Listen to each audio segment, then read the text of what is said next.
నేను యుద్ధాన్ని ఎందుకు ఆపలేకపోతున్నానంటే వీళ్ళందరికీ యుద్ధాలు కావాలి కనుక ఎవడి అజెండాతో ఆయన ఉన్నాడు. మోదీ గారు ఇజ్రాయెల్ ఎందుకు వెళ్ళారు అంటే ఇజ్రాయెల్కి మద్దతుకి వెళ్ళారా అంటాడు. అదే నెతన్యాహు ఓపెన్గానా మోదీ గారు చాలా వందనాలు, మీరు మాకు మద్దతు ఇస్తున్నారు. దేనికి అంటే ఇజ్రాయెల్ ప్రపంచాన్ని నాశనం చేయడానికి మోదీ గారు మద్దతు ఇస్తున్నారా?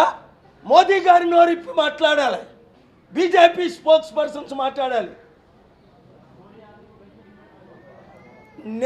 నాకు తెలిసిన ప్రధానమంత్రి మోదీ గారు ఇజ్రాయెల్కి మద్దతు ఇవ్వడం లేదు.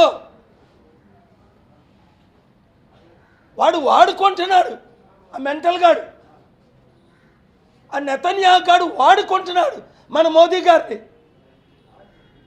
ఆయన బీజేపీ పార్టీ అవ్వచ్చు, నేను ప్రజాశాంతి పార్టీ అవ్వచ్చు, పార్టీలకు అతీతంగా ఇప్పుడు మనం పనిచేస్తున్నాం.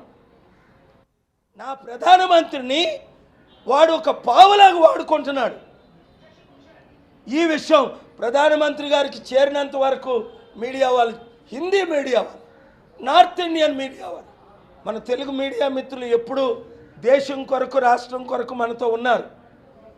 దేవుడు వారిని దీవించుగాక. అన్ని ఛానల్స్ శాంతి కొరకు